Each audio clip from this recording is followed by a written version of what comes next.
Thank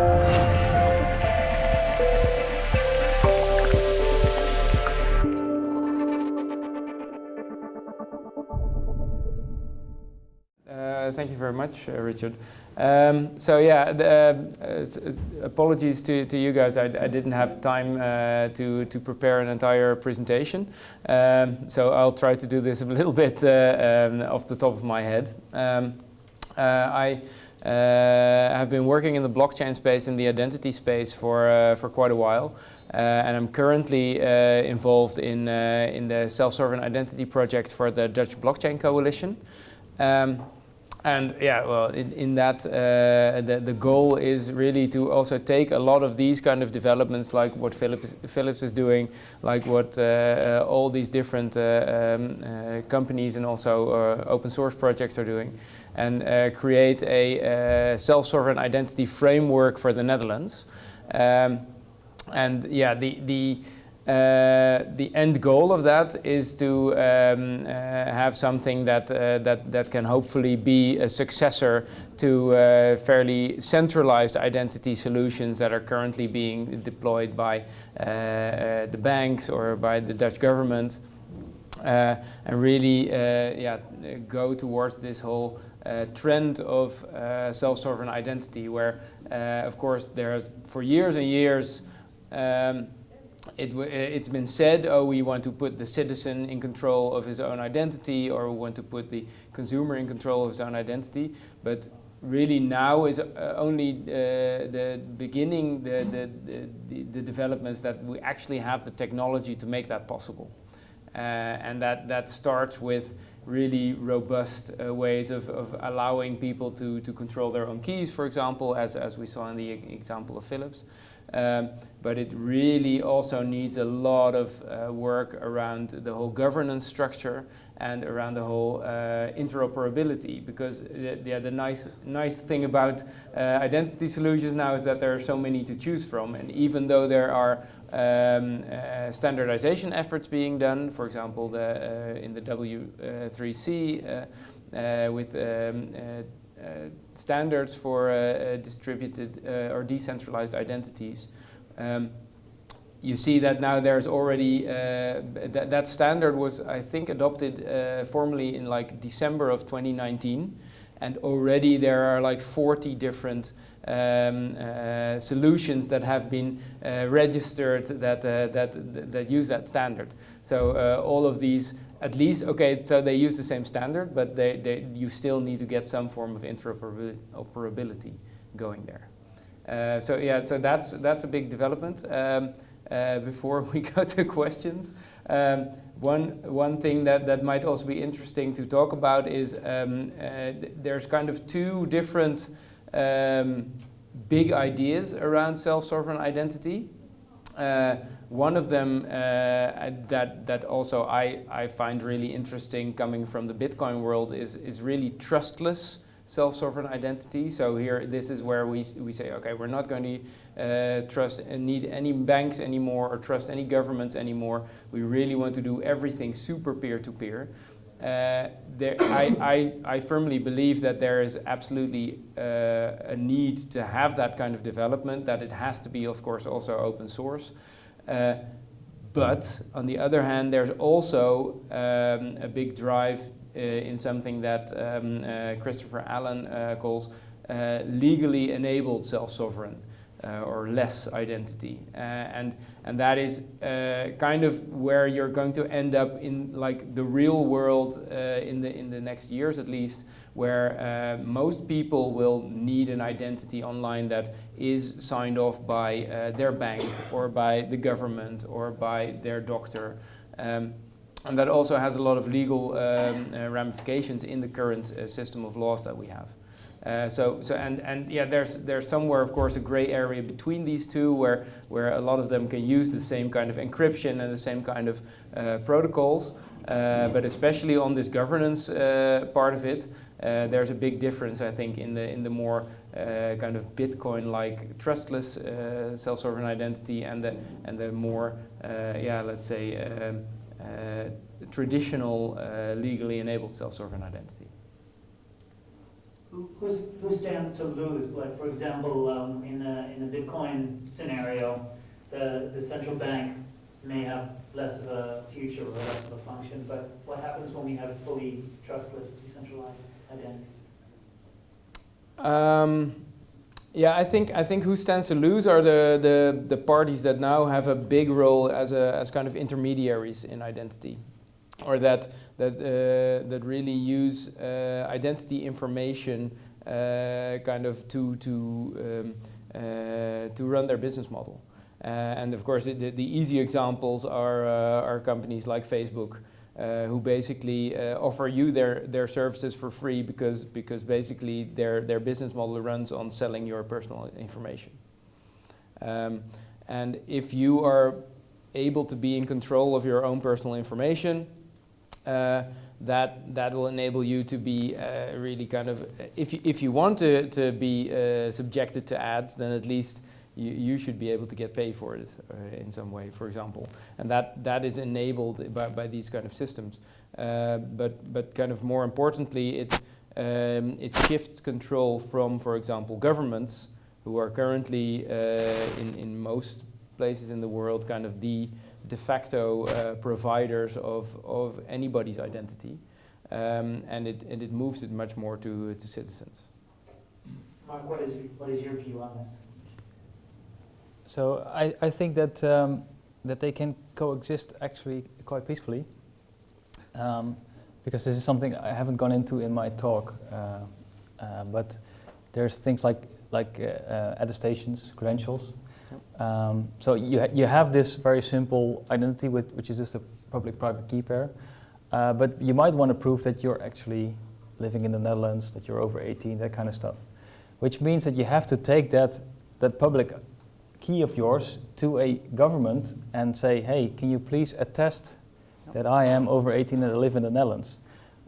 Which means that all the stuff that the government does is still valid, and you can store it in your own like identity wallet, but you can still also use completely peer-to-peer anonymous things in services where you don't want to share the fact that you're from the Netherlands, for instance. Sorry. No, I fully agree. So, and maybe and this is the disadvantage of not having like slides or something, but I agree that absolutely these are two things that coexist, and they will continue to coexist probably for the foreseeable future. The fact that banks and companies and governments will want to use these legally enabled identities definitely doesn't preclude the fact that there will also be absolutely communities that will want to have fully trustless identity systems. And at some point, hopefully, the ideas of these trustless identities will kind of migrate a bit more and become more widespread. But right now, yeah, the whole idea of self-sovereign identity in the normal usage will be that you still go to a trusted party to sign your attestations.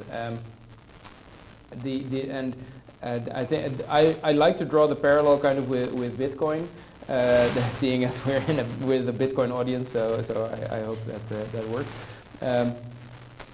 In the beginning, there was the idea, oh, Bitcoin will let everybody be their own bank, and I think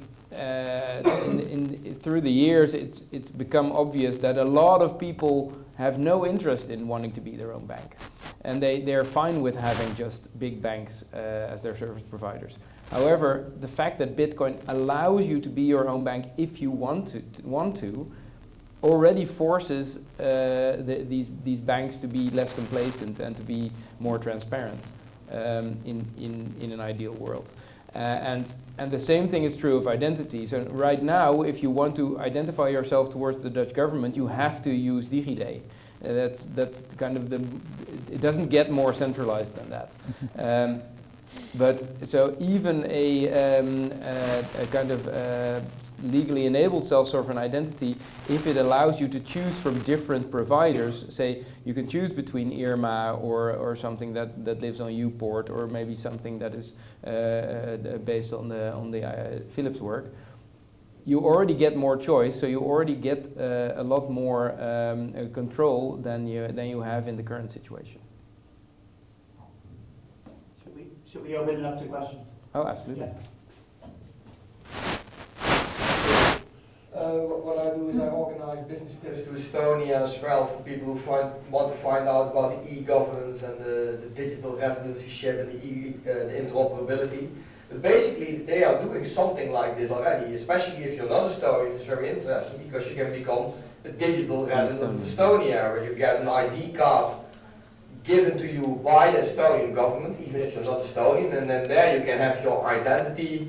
You can actually, in other countries, you know, they would usually accept it if you would use it to identify yourself, even though it's not, the interoperability doesn't exist with other services outside. With Finland it does right now, but not with other countries. But basically they're doing something like that. What's your opinion on that then? I really love the idea of the whole e-Estonia thing, and I think it's especially very interesting for companies, because as a company you can also register as an Estonian company online and use that as well. I'm not entirely sure if what it adds for individuals here to become an e-Estonian citizen.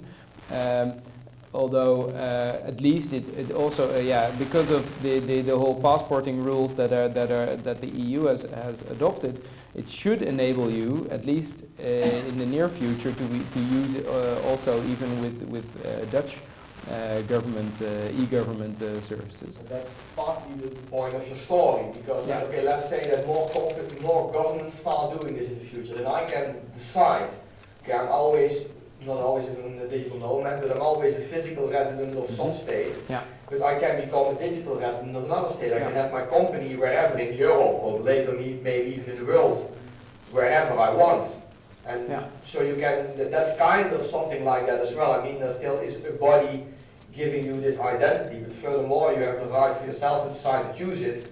And then you can start your company in, for instance, Estonia. Yeah, sure. Make use of their systems and their services as well. And you already see that they are actually doing the interoperability together with Finland. So in Finland you can access the Estonian services. The other way around, they're working on that as well. No, sure. We could go off on many different points here. One thing about the interoperability, because I think that is a super important topic, and also it's a lot harder than we always think, or maybe we already think it's hard, but it's even harder than that. Maybe I don't know, but. Interoperability between two countries is relatively easy, and it becomes more difficult as you add more countries. It becomes actually exponentially more difficult, because you're not just having to add one new connection, but n to the power of the number of companies that or could be companies, could be countries that actually join. So there's an extreme need very fast to really standardize that, and especially from a user-friendliness perspective. And that's put the citizen central in all their... Yeah.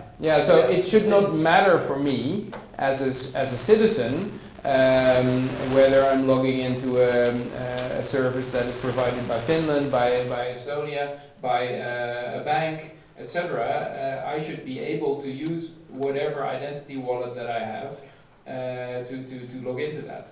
And I really like, in that sense, what Mark was also showing, because that is really putting also the user friendliness front and center.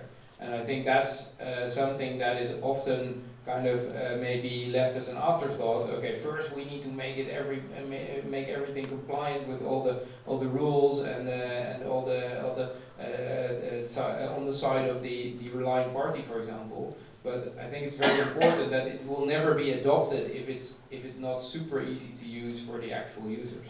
But lastly then, don't don't you think that if other countries would do the same with providing digital identity and digital residency like Estonia, and you figure out the interoperability between countries, which they're already doing, and you know they put citizens central as well, then most of the point is solved.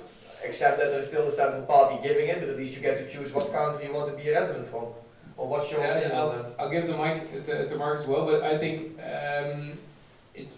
I don't think you should limit it to just saying, okay, all different countries can solve this, because then you're still putting it at like a central government level. And I think there's way more to identities than just the government. And there's a lot more entities that can say something about your identity and that can say something about your attributes than just governments. So it's a nice start, but that shouldn't end there. Yeah, I agree. The Estonian government, I don't think it's self-sovereign really, because you still get the ID from the government. So I always like to compare this to a technology called OpenID Connect, which is in principle exactly what you do, but then for services. So you can create a login at Google, and then you could use that same login to log into Facebook. That was the idea. You could just figure out any party that you trusted. You get a login and username and password there, and you could use it to log in everywhere in the web. But what happened in practice was that it was much too much of power for companies. They could control this. They could use this as a control point. So once you are Facebook and you're this big, you might want to accept other people's, you might want to allow other services to log in with your Facebook identity, but you don't want to do it the other way around. But then becomes a political game, a power struggle thing again, and it's not. Estonia does it open source as well. That's one of the 4 main pillars how they organize. I'm not saying that they are evil, but these are these are the kinds of things that might happen. So I have a great conversation. I have a quick comment and then like a question. It's following up on what you're asking. So my comment is that the implications of having self-sovereignty, so to speak, with ID also means that all of the platform business models, Uber, Amazon, banking, can be disintermediated, right? Which is kind of this anarchist dream. So that's, I think, important to keep in mind. Therefore, there will be that many parties against this idea.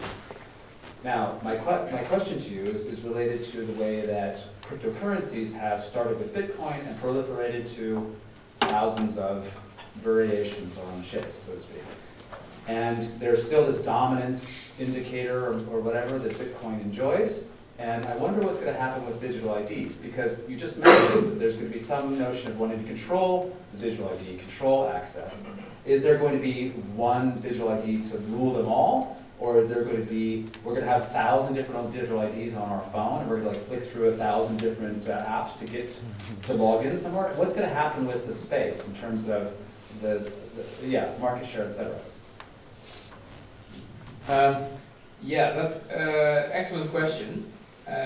So I think we're already, I think the current situation is actually what you just described at the end.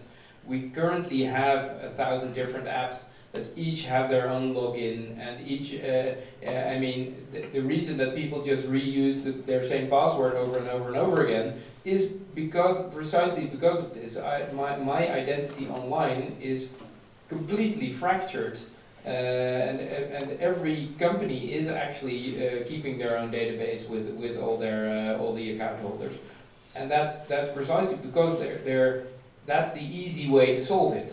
And if you just have one relationship with each and every one of your customers, that's fine. You set up a database as a company, and that's for you. That's identity problem solved.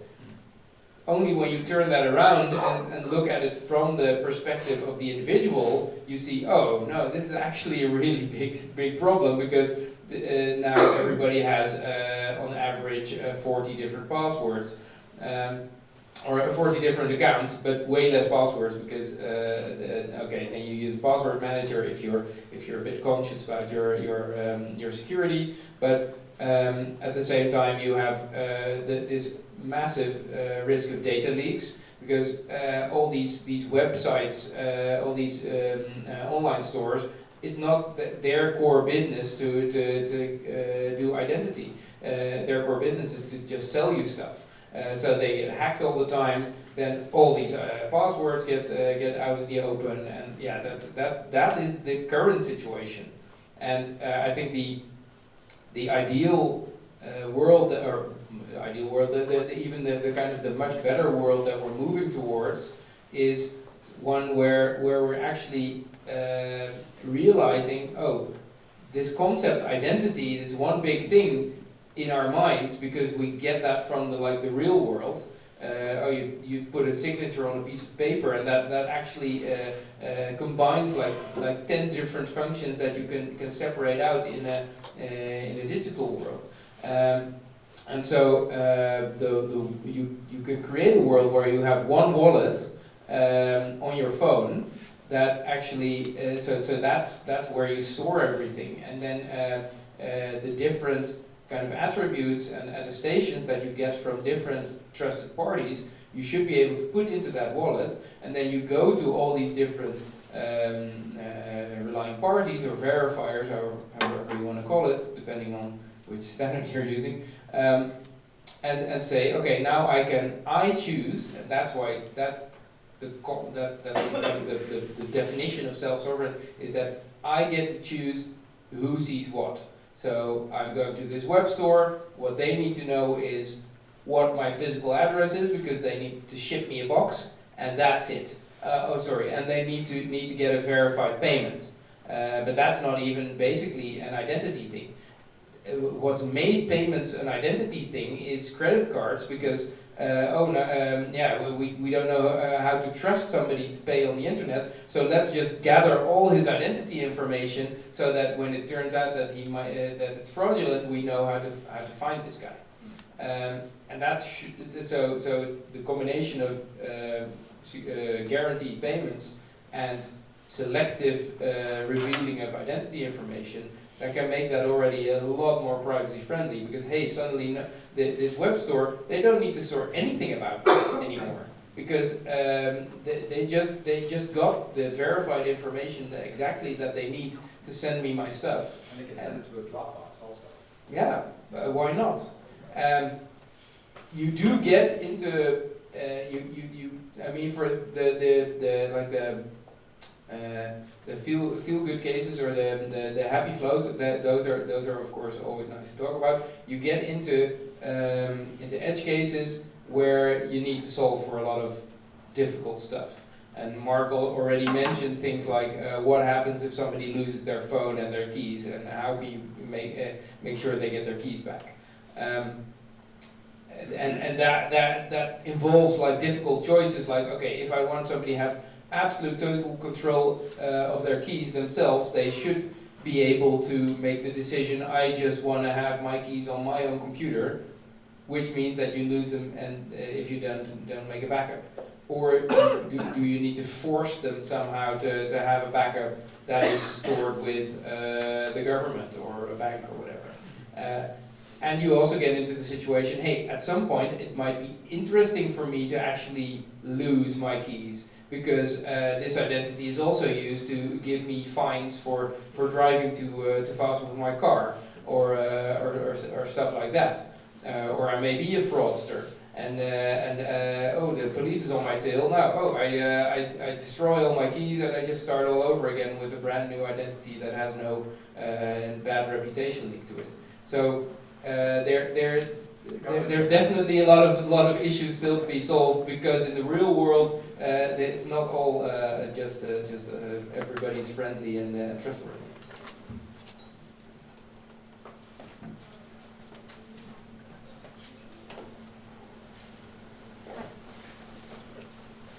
Hi. I also have a comment and a question. First, a comment. Maybe it's good to distinguish three different levels of identity within this discussion, where there is identity in the way that data construct our behavior and our preferences and all those kind of things, except for your name and all those things that are completely irrelevant, I guess, for your digital identity. And there's authentication, which, for example, provides you a certain identity to put a passport, those kind of legal obligations. and there's authorization, where authorization gives you, for example, the key or the password or the necessary equipment to have access to content or bank accounts, right? So that might be kind of given some clearance within talking about self-sovereign identity. There's like identity, authentication, and authorization. And the question actually was, you mentioned before already, like there might be like a future where we get started paying for our data, or we get paid for using our data. I was wondering, what are your thoughts on that we're actually moving towards a more transactional internet, where actually we're already paying for services, as you mentioned, with our data. I think like giving a like is already a transaction in itself. What are your thoughts on how this will enroll within your expertise?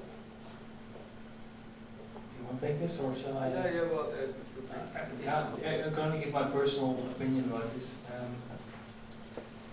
We thought also a bit about allowing yourself to be paid for your data. But personally, I've come to the conclusion that this is fairly unethical behavior to pay for someone's data, because you're gonna incentivize people who are poor to give up their data because they need money, and I don't think that's very fair or right. So I would stay away from these kind of marketplaces where you sell your own personal data. I fully agree, because thank you for actually distinguishing the identification, authentication, and authorization. I think you could even go a bit further. That there's also like things like signing that are even other kind of in between some of them there. There's a lot of different things to unpack in what we normally call identity. So absolutely a good point there. With the point of selling your personal data, if you look at kind of the whole discussions around self-sovereign identity, you see that currently the terminology is shifting from people should own their own identity to people should control their own identity. And that's fairly significant, because it might be very easy to say, oh yeah, everybody should be the owner of their identity. But ownership suggests that you can also sell it or rent it away. So ownership rights, in a legal sense, have a lot of also connotations. That, for example, indeed, if you are maybe strapped for cash, you'll just sell your identity to somebody who can do something nice for it for way to and for consequences that kind of will haunt you for the rest of your life. Whereas if you control your own identity, that's much more linked to kind of inalienable human rights, and that's, I think, the best way to look at it. And it's not the way that we've been looking at personal data for during the age of the internet. So there's a lot of bad stuff still to clean up with all this personal information that is with all these different companies. But at least we're getting there now with the ability to make identity and controlling your own identity a basic human right on the internet as much as it should be offline as well.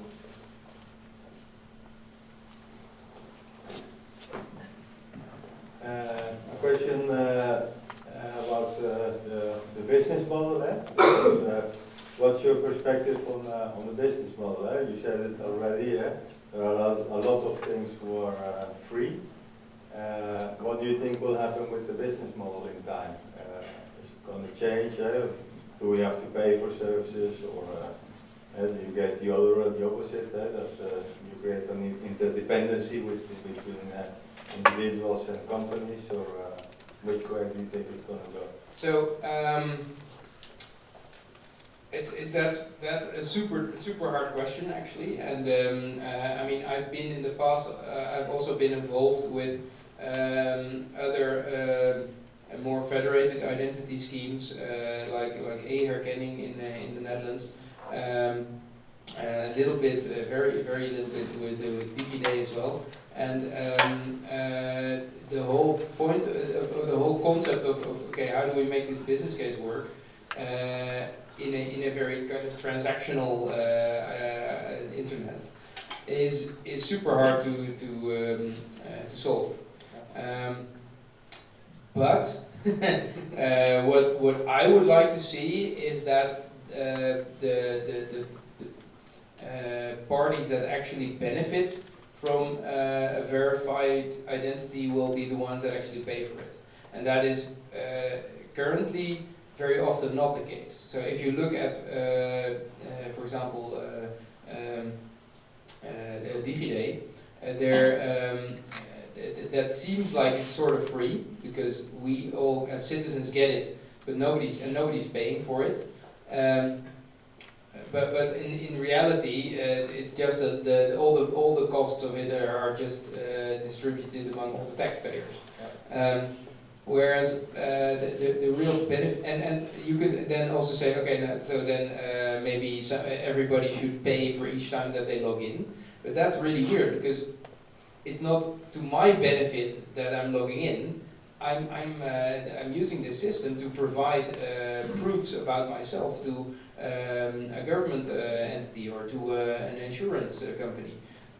They should be the ones that are paying, basically. So the relying parties, they get a benefit. They get quite a lot of benefits.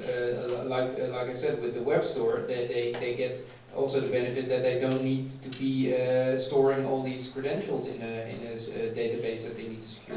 They get guarantee that somebody is who they say they are, so they get less fraud. So that they have the benefit. They should provide a payment, and that should somehow come back to the parties, be they companies or governments or whatever, that are providing me with my identity token or with this smart card or whatever I'm using. So you need some kind of way to provide these kind of pay-per-use abilities. And I think, or I would like to see some way that is also enabled, for example, by cryptocurrency networks, which I think are basically the ultimate pay-per-use networks, right? Thanks. But yeah, so I don't know if Mark, if you have any thoughts about the business model of Cogito or. Yes, for me, this is also a very hard question to answer because we're really just trying to figure this out. I think indeed the people who benefit from it, they are indeed people who no longer have to have these databases with users in them and no longer have the liability. They do benefit, so that could be a very plausible way for this to gain money. One other way that I also see it, maybe I'm a bit too optimistic here, but I'd like to see people run this network. So for instance, with these identity boxes, they're just people who want to use it, they buy these boxes, they put them in their homes, and they run the network. They own the network together. That would be ideal, but maybe a bit too optimistic. I think that's actually in kind of a communities situation that might actually not even be so idealistic. I think that might actually work. If you're for example doing this to run an identity network within your school or something like that.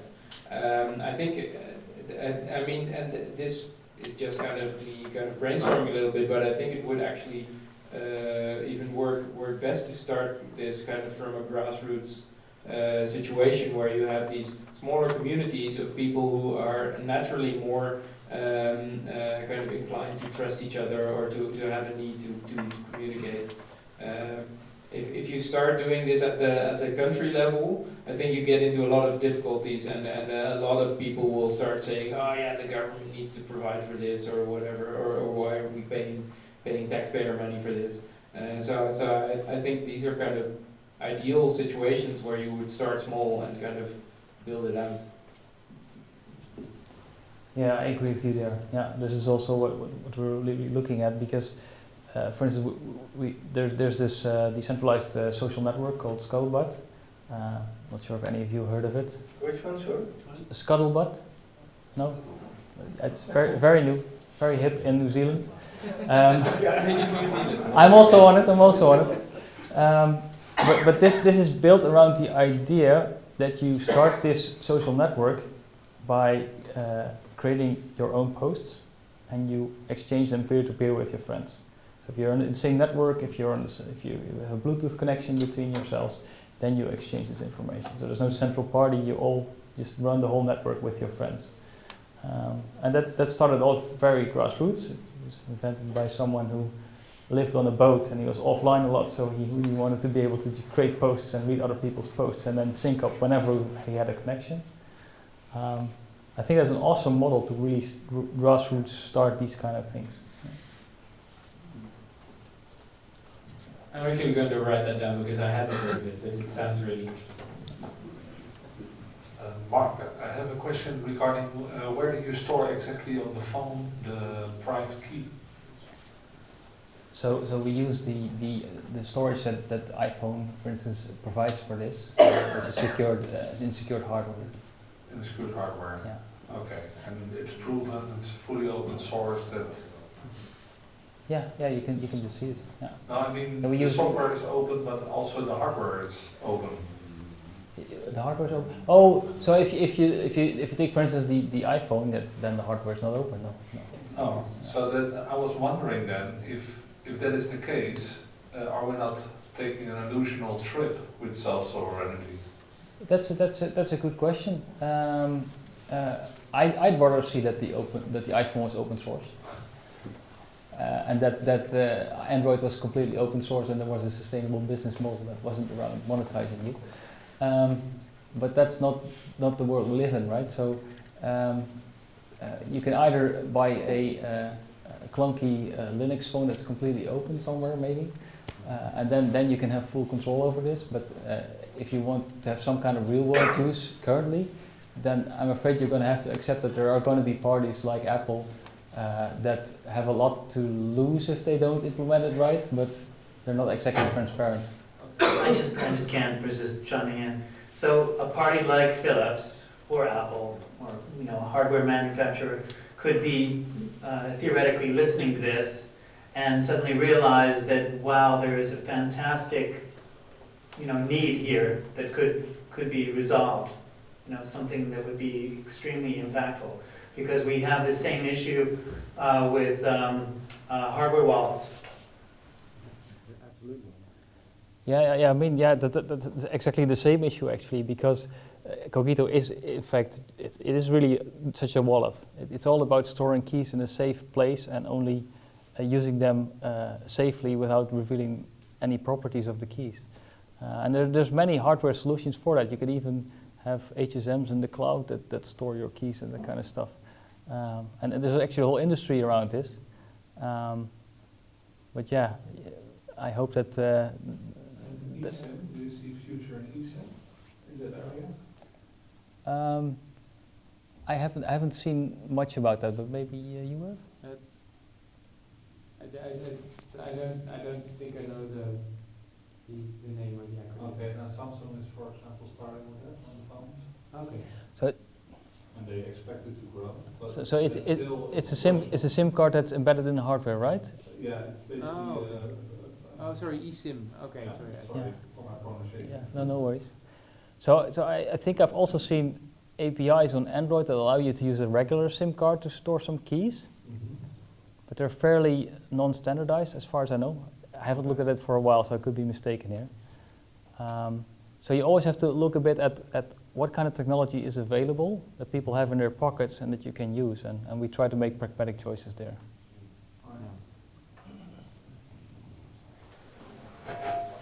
Hi, I have a question. So you mentioned that you're working on the self-sovereign identity for the Dutch government. Could you, I was wondering why or what's the incentive that Dutch government would have to adopt it, even if you come up with the perfect solution? And also, let's say, if you could comment a bit more, is it requested by the Dutch government, or you're just coming up with the solution and then you will be pitching it to the government? If you could comment a bit more about this. Good question, excellent questions. Your first question was what would be the incentive for the Dutch government? But I'm going to start with the last question. So we're not just doing this as a kind of a hobby project. This is actually a project that has been run by the Dutch Blockchain Coalition for a few years already. It's been mostly kind of developing ideas, and it's now come into the phase of where it's actually things are really being tested and being piloted. And the Dutch Blockchain Coalition is a kind of a public-private partnership between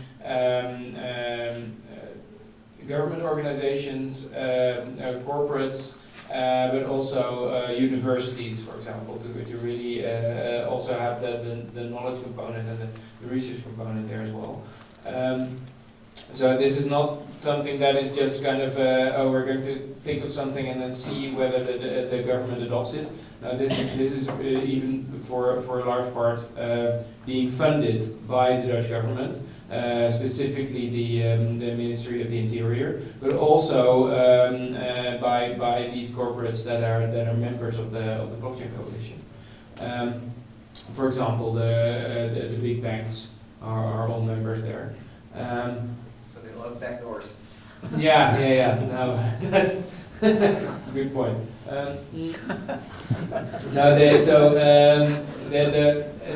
It is definitely a question. So why would these corporates and governments who basically have a lot of legacy in the centralized identities situation, why would they want to go towards a situation where they are basically giving away some of their control? And I'm going to be honest, it is definitely quite a complex discussion. But it's very important also to remember that there is no such thing as the Dutch government. There's a lot of different entities within that government as well. Even the same goes actually for banks or for any large organization, I suppose. But kind of focusing on the government, yes, of course, there are also people who are very much in the camp that, oh no, we as a government need to keep control of identity, and citizens they will never be able to run their own identity, and a lot of like elderly people don't even understand smartphones, so we shouldn't have them store their keys on a smartphone. But I think that we're kind of getting towards the point where the forces within the government that say, oh no, we should actually make this more accessible to people. We should allow people to also on the internet be able to exercise their own rights, and we should make this also kind of a system where we can make a fist against the big tech companies from the US, or the super centralized vision of digital government, for example, in China, and especially in the EU and in the Netherlands have a situation where we do want to enable a lot of different providers of identity services, and not just one central party. But yeah, I'm not going to lie, it's a very complex matter, and I mean it's very easy to speak about it at a very high level and say, oh, we're going to enable everybody to control their own identity, but especially even like was already said, the whole concept identity, when you get down to it, it has a lot of detailed different things that are embedded into that one word. And when you get to okay, what does that actually mean from a legal perspective or from a liability perspective? Yeah, you have a lot of different questions still to answer. That being said, there was also a question to Mark about, okay, how long will it take for this to be adopted in the Netherlands? There's actually already, as we speak pilots that are being done. So we're not just talking about this anymore on a theoretical level. There's actually use cases that are being implemented, for example, around mortgages. So getting a mortgage is one of the most the hardest use cases, really, because there's so much information that you need to get from all these different parties that you need to provide to your bank before they will give you a mortgage. And to make that digital and to make that to put that into a framework where you can actually have all those attributes and documents, etc., in a wallet that you control. That I think if we can solve that so that it's trusted by the banks that give you a mortgage, I think we've basically also solved it for a lot of easier use cases as well. And that's one that's being worked on. Another one is around diplomas, and that's a very interesting public-private use case, because universities and the duo, which has like a repository of all the diplomas, are government entities on the one side, but when you go to work somewhere, there's a company that also wants to know, do you really have a diploma? Do you really have all the things that you say on your CV or on your LinkedIn profile? So there again, you have this trusted attributes and identities that you want to be able to show, and that's also that's actually being developed by a number of companies, one of which is a major bank. So we're really not just talking about it in theory, but actually building actual use cases.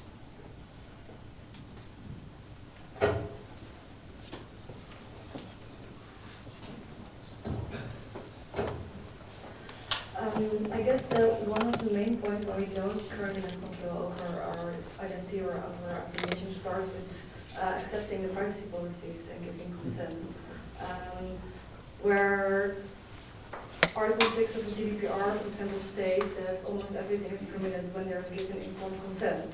Well, I think informed consent is almost likely signing a contract without the use of your data. And currently I'm actually doing a project about 835 privacy policies which you accept with just one click on accept button. What are your thoughts on how we're changing this kind of legislational level of, for example, informed consent, because that's actually kind of the most revolutionary things about GDPR, but it's not working at all because it ends up with tons and tons of legislations that we can't make any sense of. So I can comment a bit on it from a technological point of view, not really from a legislative point of view, but with systems like Cogito, you are very explicit about what you share, because you really get a dialogue asking you, do you want to share this with this person? And the dialogue is on your phone, it's the app that you chose. So it should at least be much more transparent about what you're consenting to, what you're sharing. I'm not sure whether it helps legally, but at least from a technological point of view, this could help, I think. But then it will also mean that it will be kind of a daily task to give everybody constantly informed consent, right? That's also something that you want to avoid, that you're constantly reading or knowing very consciously what you're giving up. So that is UX challenge, user experience challenge. You might want to group these things, for instance. So, for instance, if someone knows my street name, they're also not allowed to know my postal code or something. I don't know. Yeah, something silly. Yeah. But give this in bite-sized dialogues that actually make sense to a user. But that's a big UX challenge, yeah.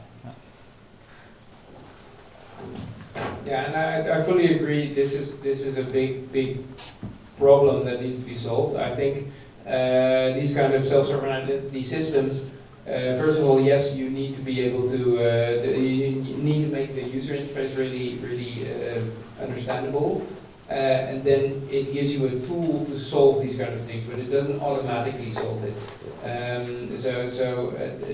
It enables you to say, oh, I'm just going to give consent for these specific things. and not for everything that's on my phone or whatever, which you now sometimes do just by clicking yes. And nobody reads these privacy policies because basically, yeah, it wouldn't even matter if you did read them.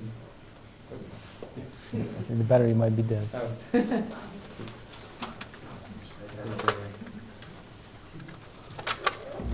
I could just shout harder. Yeah, you might have to do that. So nowadays, I mean, even if you did read them, you can't change anything in them because you'll just click yes anyway because you want to use the service. So solving that. Thank you. Solving that involves a lot more than just implementing self-sovereign identity, but implementing self-sovereign identity can be part of the solution, I think. But it's definitely, yeah, and it also, I think it's very much also what Mark said. Technology is one thing, but that doesn't mean that you've also immediately solved all the legal issues as well. That's another part of the stack, so to speak. It might even be the other way around, that the company is giving you license for that. Related question. So, and I'm not sure if you discussed this because I came in late, but you might be having a series of transactions with one vendor, one arm of the government, your neighbor, whatever that is, and you might say, I'm giving you this piece of information, and then you go to the other people, you do the same thing with different pieces of information, and is there a, so I think there's a technology available where all of those transactions can be essentially unlinkable, right? So that you could never be linked together, at least in terms of the algorithm. You could figure out someone lives on the same street. So my question is this built into this identity technology, these transactions, or is this something that has to be essentially added or is hard to add?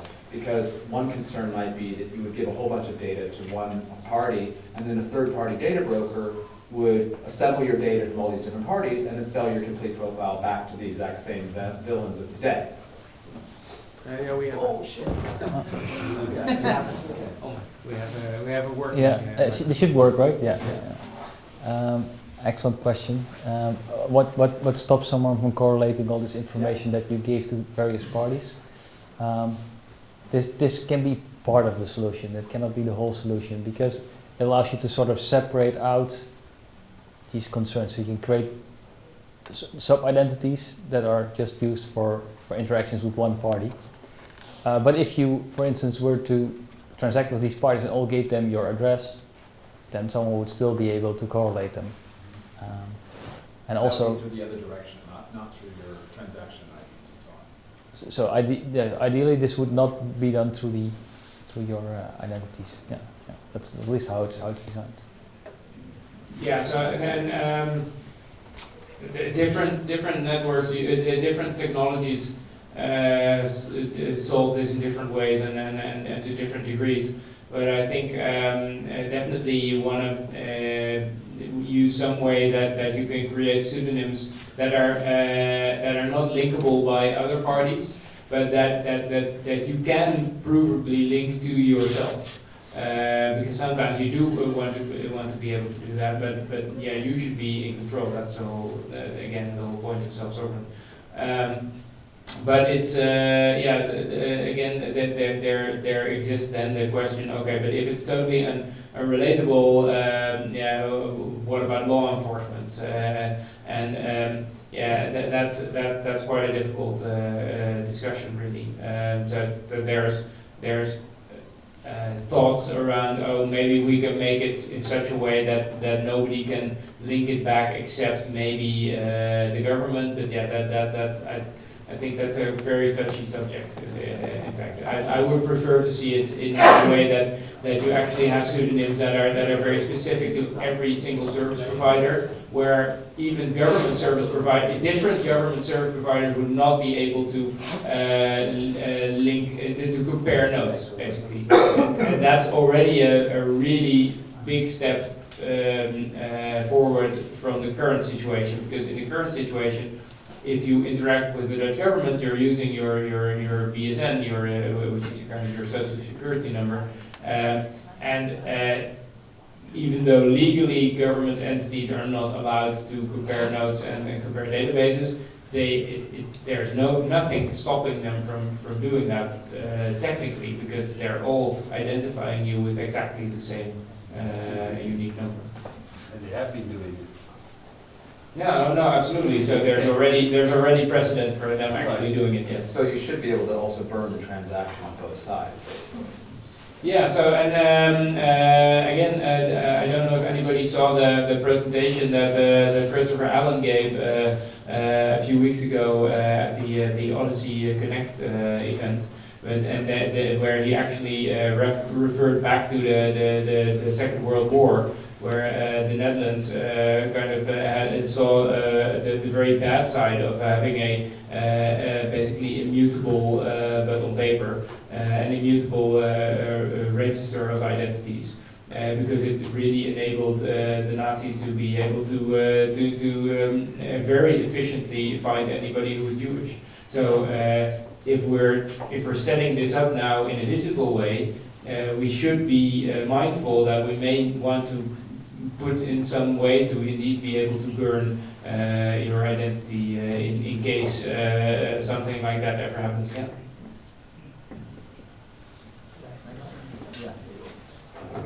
So you previously mentioned that you have a couple of pilots running within the Dutch blockchain coalition. What are some of the major technical challenges that you are currently facing? That's a good question, because I'm actually not involved with the pilots. That's those are other people. That's both the beauty and the downside of a coalition, that there's all these different parties involved. So I can't really speak to any details about the technical issues.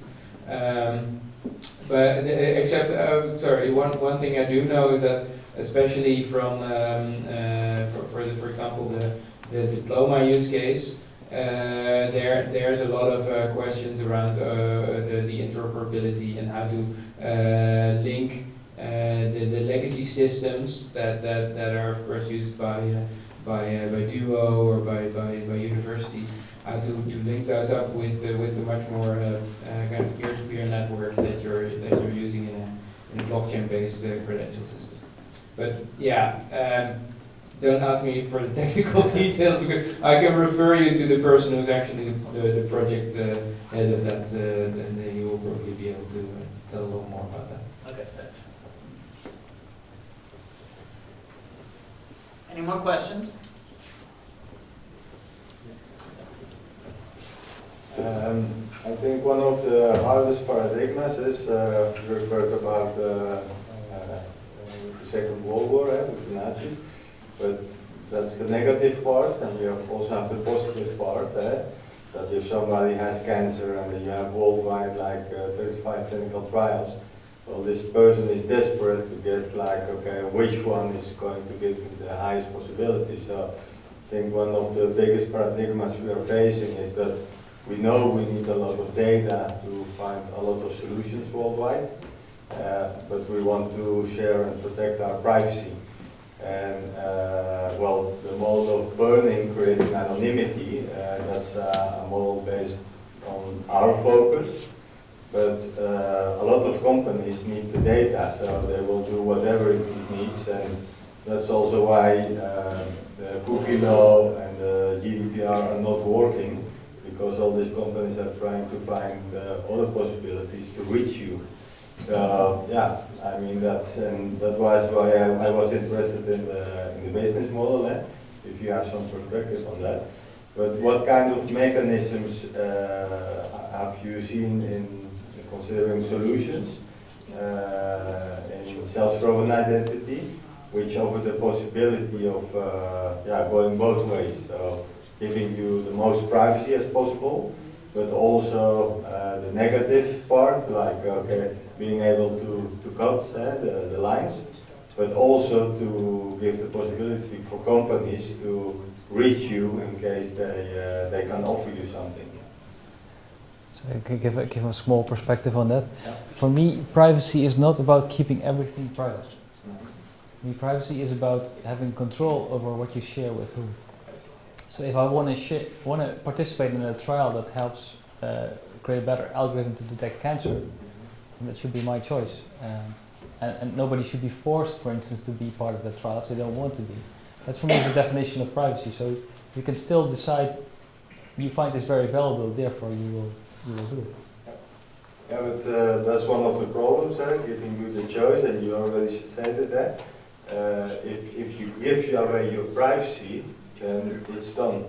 And that's what's happening in... I don't give away my privacy, I'm choosing to share my data. Right? So I actually have privacy because I have this choice that I can make. I can choose to do it or not do it.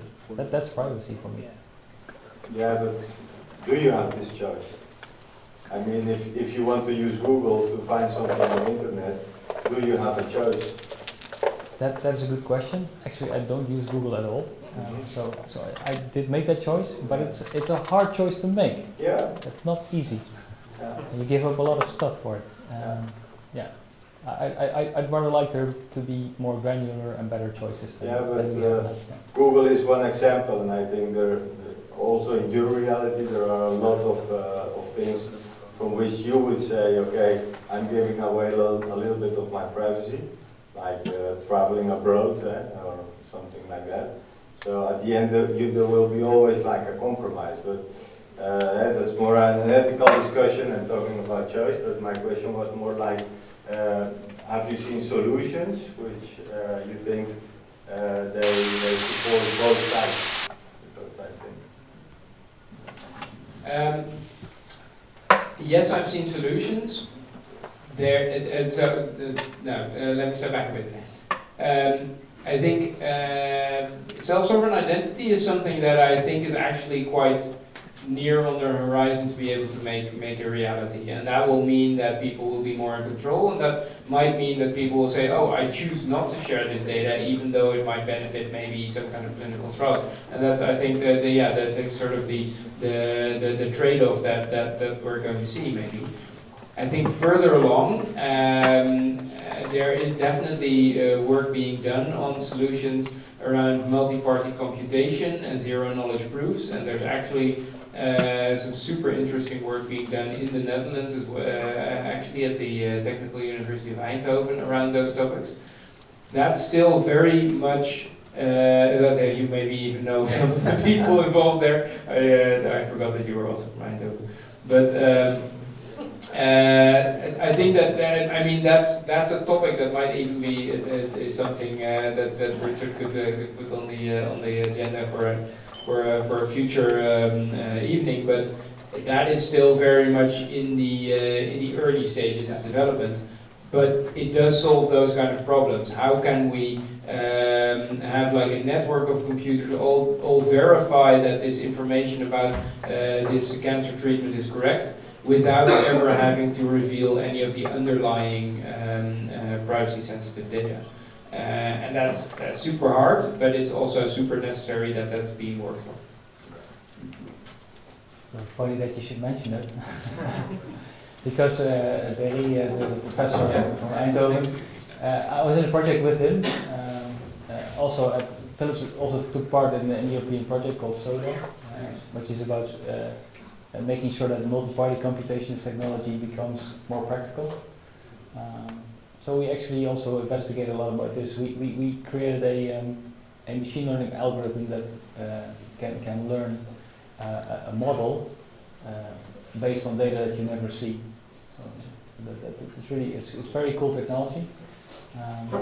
It doesn't. It's still very early stages because in order to implement this, you have to have a professor with you who can help you create it. And then if you run a computation, it runs about 1,000 times as slow as a normal computation would. But the possibilities are there. I mean, they are getting there. Yeah, I have another question. I was wondering, so one of the missing pieces in this decentralized finance is having the identity of the person known.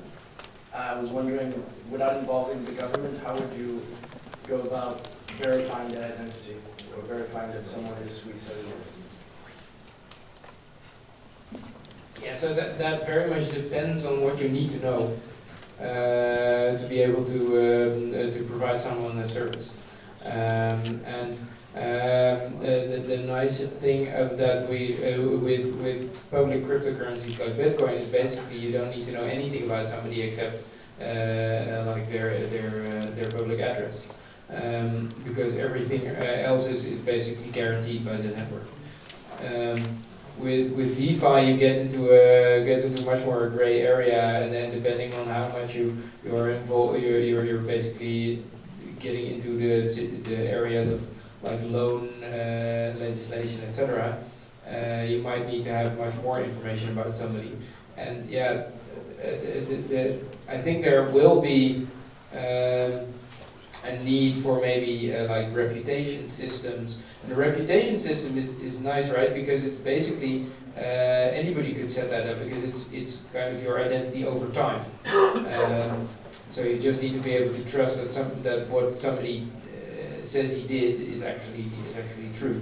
There's no like third party that would necessarily need to provide some information, but if you want to be able to find somebody in the physical world, then you will need their address or something like that. And yeah, if you're not looking at a government, then you will either be looking at like banks or telecommunications companies or something like that. Yeah, and I think it will. Yeah, it's probably going to be different from case to case, and even maybe from jurisdiction to jurisdiction. I think it's very much a. I love seeing what's all happening in DeFi. I think also there it's still something that needs to really mature a lot. So. Thanks, yeah. I don't know how we are on time. I think this is the last I have one last question. I'm active in the real estate industry, and you just mentioned something about mortgages, I believe. So I'm also very interested what could be the influence of blockchain and the effect in real estate. And are you aware of any current developments that are going on in that industry? And how can we benefit from them? For example, in the leasing part, the transactions, etc. There's actually a lot of stuff going on with blockchain and identity in real estate. I don't know if you know the FIBLE. It's like the Federation of Blockchain Real Estate Internet. The eyes are FIBLE, look it up. So I know that they are very active with all these kind of things, and also in the identity space around providing like unique identities for real estate objects. And that goes even further. That then a building consists of a lot of materials and parts, and going towards a circular economy, you want to also be able to identify those parts and those materials even after, for example, the building is demolished. So there's a lot of stuff being done there. I mean, I know a lot of people who are active in that, but my focus is now currently, because you can't look at everything at the same time. The focus of myself and of the Dutch Blockchain Coalition is currently on the identity of natural persons and legal entities. But we definitely see that the next step is the identity of things, and that be that buildings or cars or devices, etc. But yeah, there's a lot of developments there. It's just I can point you to the right people, but I'm not the expert myself. If you could introduce me to them, would be great. Sure, let's talk after. Perfect.